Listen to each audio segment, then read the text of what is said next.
May inaayos na pulong si Senator Panfilo Lacson sa dating may-ari ng isang property na nabili umano ni dating House Speaker Martin Romualdez sa pamamagitan ng mga diskaya.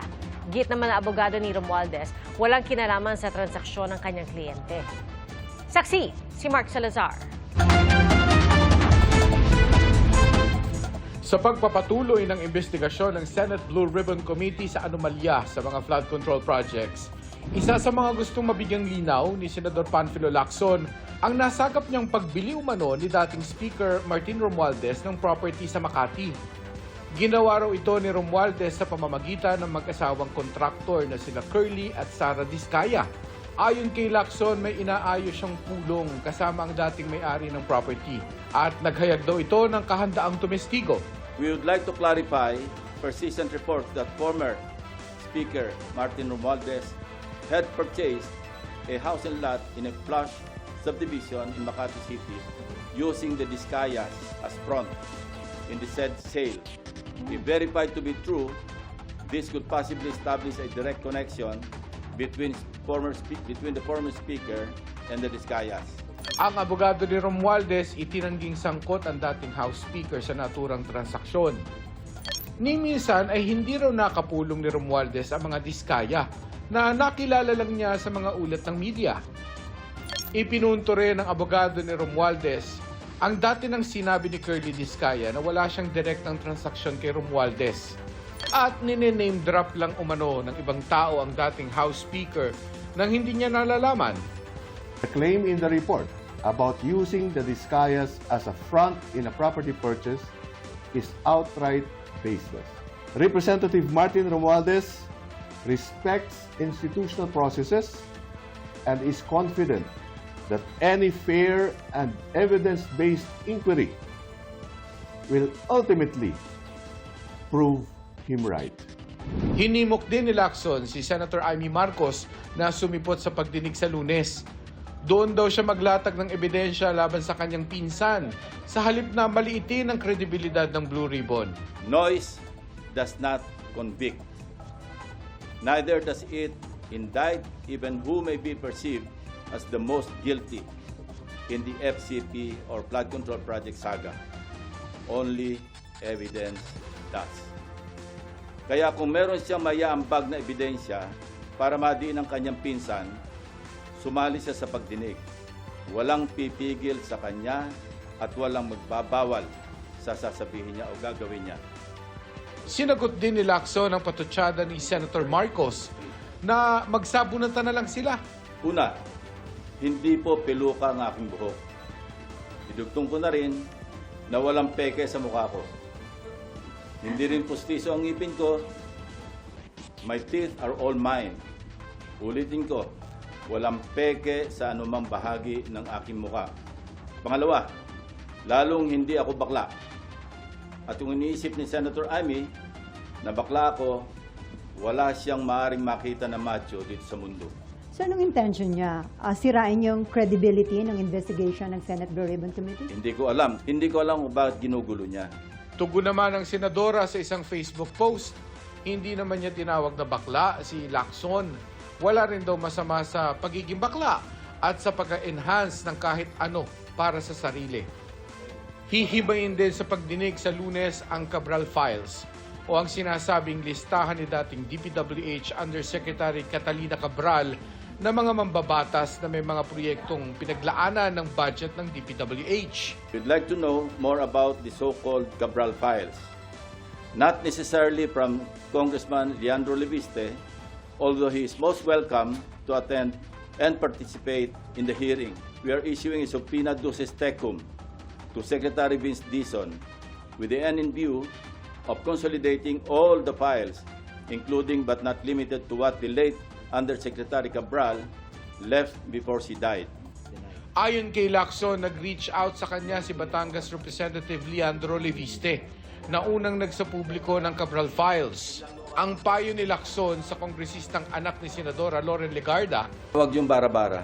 At sabi ko na rin kay Senator Loren na parang i-telegraph niya ng konti. Huwag yung araw-araw nasa TV siya. Kasi di ba nakakaumay din? sinisikap naming makuha ang panig ni Leviste. Sa Lunes din inaasahang maglalabas ng warrant ang Senado kung hindi pa sisipot sa sabina sina dating Congressman Zaldico at dating DPWH Secretary Manuel Bunoan. Ani Lacson, iimbestigahan ng komite ang impormasyong sadya umanong iniligaw ni Bunoan ng Malacanang sa issue ng flood control projects sa pamamagitan ng pagsusumite ng maling grid coordinates ng mga proyekto. Niloko niya si Pangulo. I received reliable information that former DPWH Secretary Manuel Bunoan deliberately submitted to Malacanang incorrect grid coordinates of thousands of flood control projects all over the country which form part of the Sumbong sa Pangulo website. This resulted in grossly inaccurate data involving some 421 ghost projects on previously inspected flood control projects earlier reported to the public by the said department. Sinisikap naming makuha ang panig ni Bunoan. Patuloy naman ang paghahanap ng PNP Highway Patrol Group sa mga sasakyang iniuugnay kay dating Congressman Ko na hindi nila nakuha sa raid sa kondo sa Taguig noong January 8. Ayon sa HPG, ang nakarating daw na intel information sa kanila may kontrabando sa loob ng mga sasakyang inalarma sa LTO. Ang report kasi sa amin na mga firearms.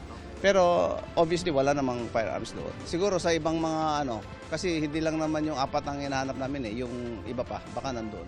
Kabilang sa hinahanap ang isang sasakyang subject ng warrant of seizure and detention at 10 sasakyang nakaalarma sa LTO.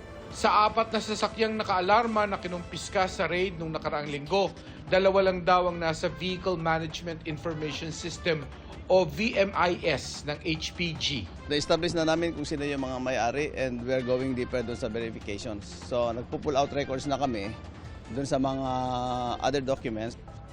Bagamat nasa VMIS ang 2 sa 4 na sasakyang nakaalarma, hindi pa naman daw lumalapit sa kanila ang nakarehistrong may-ari ng mga ito.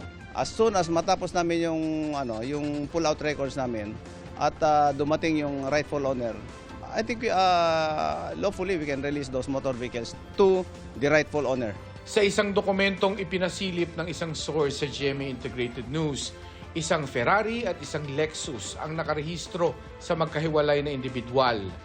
Pero karamihan sa mga hinahanap na sasakyan ay nakarehistro sa ilalim ng mga korporasyon na may kaugnayan kay Zaldico. Sinusubukan naming makuha ang panig ng abogado ni Ko. Para sa GMA Integrated News, ako si Mark Salazar, ang inyong saksi. Ngayon pong nagbabadya ang bagyong Ada, pinaghahandaan ng ilang bahagi ng Albay ang posibilidad ng lahar sa gitna ng pag-aalboroto ng Bulkang Mayon. At saksi live, si Ian Cruz. Ian? Yes, Pia, matinding hamon nga para sa mga taga rito sa Albay ang patuloy na pag-aalboroto ng Bulkang Mayon. Pero Pia, nadagdagan pa nga yung kanilang alalahanin dahil sa paparating na bagyo na maaring magdulot ng malakas na ulan na pwede pang mag-trigger ng lahar. Kasabay ng muling pagpapakita ng pamosong perfect cone na hugis ng Bulkang Mayon, namataan din kanina ang pagbuga nito ng usok mula sa crater.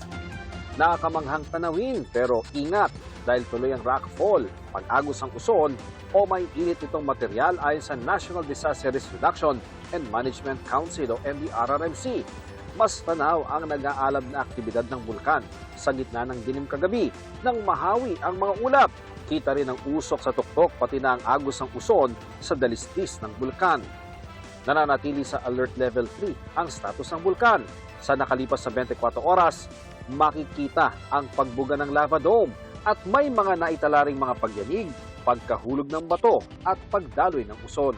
Mahigit 1,000 tonelada na rin ng asupre ang ibinuga habang tuloy ang pamamaga ng bulkan. Dahil pambihirang mamasdan, dinayo ito nina Lolo Felix at Lola Carolina na edad 83 at 80. Galing pa sila sa Makati. Hindi pa kami nakakakita ng isang bulkan na may eruption at may mga lumalabas na lava o pyroclastic material. So yun ang gusto namin sanang makita sa aming stay dito na ilang araw. Pero sa maraming taga rito, kalbaryo ang pag-aalboroto ng bulkan. Sa bayan ng Ginobatan, Hindi lang ang 4 na pamilyang taga 6-kilometer permanent danger zone ang lumikas. Nadagdag na rin sa kanila ang mga nasa 7 hanggang 8 kilometrong extended danger zone. Kaya 83 individual na ang lumikas. Sa barangay complex tumutuloy ang pamilya ni Rishelda matapos abutan ng matinding ashfall ang kanilang bahay mula noong linggo. Hinika po sila dahil po sa abo. So, sino po dyan ang hinika? Ito po. Pero tinatayang aabot pa sa halos 12,000 ang ililikas sa buong bayan sakaling itaas sa Alert Level 4 ang status ng Bulkang Mayon. Naka-standby po yung dyan ng mga military truck natin. And nakaano naman po kami ng mga rescue vehicles ng different barangays. Yung hindi naman po affected kasi may mga rescue vehicles naman po yung 44 barangays. Yung hindi po affected ng Mayon eruption po, nag-usap na po kami ng mga barangay captain na tutulong po sila maghakot. Dagdag na problema ang paparating na bagyo na kung magdala ng malakas sa ulan ay magpapaagos ng lahar. Maaari nitong punuin ang Manila Gali at Masarawag Gali o yung mga uka sa lupa na dati nang nalikha ng lahar. Posible nito ma-isolate ang barangay Maninila. Kaya nais ang munisipyo na ilikas ang mga residente. Ito po, nakita natin yung malaking gali. 2 po yan. Ma-isolate sila, mauunahan ako if hindi natin sila preemptive evacuation. So, ma-isolate po sila. So, mahihirapan po tayong ilabas sila just in case po na mag-aggravate yung situation. Kakailanganin ding lumikas ang mga taga-Ginobatan Mayon Road kung saan umaabot ang lahar kapag napupuno ang Masarawag Gali. Wala ring makadaang sasakyan dahil sa tubig na may kasamang makapal na buhangin. Kasi kung pumasok naman sa bahay, mga pasok yan sa bahay. Malakas po. Pinakamatinding pag-agos ng lahar sa lugar naranasan dahil sa bagyong Reming noong taong 2006 kung kailan mahigit 100 ang nasawi sa Ginobatan. Alarming din po sa mga constituents na ganyan, may Mayon tapos may may paparating pa pong bagyo. So, syempre po, ang namin yan is talagang mas lolobo po yung number of evacuees natin. Pia, may direktiba na nga si Governor Noel Rosal na suspendido muna ang face-to-face classes sa araw ng Biyernes sa lahat yan ng antas dito sa Albay dahil nga sa inaasahang magkakaroon ng malakas na pag-ulan hanggang sa weekend. At Pia, inatasan na rin niya ang mga LGU na tiyakin na walang maiiwan dun nga sa tinatawag na vulnerable areas, kasama na rin syempre yung mga lugar kung saan maaring magkaroon ng pagragasa ng lahar. Live mula rito sa Albay para sa GMA Integrated News, ako si Ian Cruz, ang inyong saksi. Muling sumadsad sa pinakamababang level ang halaga ng piso kontra dolyar ngayong araw. Nagsara ang palitan sa 59 na piso at 44 na sentimo kada dolyar. All-time record low ito ng piso sa kasaysayan. Mas mababa po yan sa palitan noong nakaraang linggo na 59 na piso at 35 sentimo kada dolyar. Iginiit ng Department of Energy na walang bahid politika ang pagkansela sa ilang kontrata ng Solar Philippines na itinatag ni Batangas 1st District Representative Leandro Leviste. Ang pagtukoy sa mga maaring iligang na hakbang laban sa kumpanya, ipinauubaya ng Energy Department sa Office of the Solicitor General at Justice Department. Saksi, si Tina Pangiliban Perez.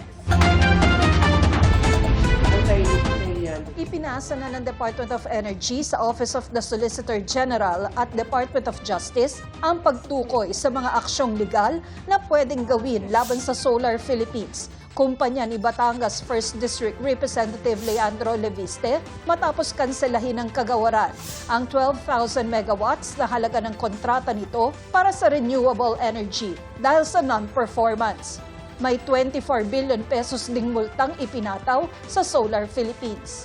We have referred this case to the Solicitor General as well as the Department of Justice, and we leave it to them for any legal actions that they deem fit. December 2025 ang delivery date nito eh. And we only canceled on December. Kasi nung na talagang hindi na kami sinasagot, wala nang response, hindi gumagalaw kahit kahit letter na lang, email na lang na we're working on this. We didn't get any communications. Hindi naman lahat ng kontratang nakuha ng Solar Philippines ay kanselado. Ayon sa DOE, may na-deliver naman itong 11 megawatts. Pero napakaliit nito kumpara sa 12,000 megawatts na hindi nito na-deliver. May iba ring kumpanyang nakansela ang kontrata at pinagmulta at nagbabayad naman daw ang mga ito. 17,000 megawatts ang kabuuang katumbas ng lahat ng kontratang nakansela. Ang pagkansela sa mga kontratang ito may epekto sa mga ordinaryong taong kumukonsumo ng kuryente dahil sabi ng DOE, apektado rito ang supply at presyo ng kuryente. Bakit namin tinarget yung mga megawatts na yan, yung mga committed projects na yan? Because we are targeting a certain lowering of the prices of electricity. Eh ngayon, dahil hindi yan mangyayari, kasi ini-expect namin by 2030, the decrease in price of the generation would be about 3 pesos, 2 to 3 pesos. Malaking bagay yun eh. We won't be always in red, but there are some months, lalo na mga summer, kung mataas yung demand, medyo nagkaka-yellow siya. If we stay as is, with considering the contracts that have been canceled, then yes, we will have a problem. Pinuntahan namin ang Solar Philippines para hinga ng pahayag, pero bigo kami. Wala pa ring tugon sa amin si Congressman Leviste. Sa isang Facebook post naman, sinabi ni Leviste na Setyembre pa lang ay binalaan na raw siyang gagawan siya ng mga kaso kung ilalabas niya ang Cabral Files, kaya manahimik na lang daw siya. Tiniyak naman niyang tutugon siya sa mga pahayag laban sa kanya sa tamang forum. Sabi pa ni Leviste, wala siyang nakuhang kahit piso mula sa gobyerno at iginiit na ang pera niya ay nagmula sa pribadong negosyo. Pinabulaanan ng DOE na may bahid politika ito. We didn't pick lang ang Solar Philippines at this dahil lang may mga political issues around the owner, no? But we have been housekeeping sa DOE kasi marami pong mga contracts na hindi gumagalaw. Tawag ng zombie contracts. And we don't want zombie investors. That's why we're cleaning up. If we didn't terminate and we didn't fine him, that would even be more political.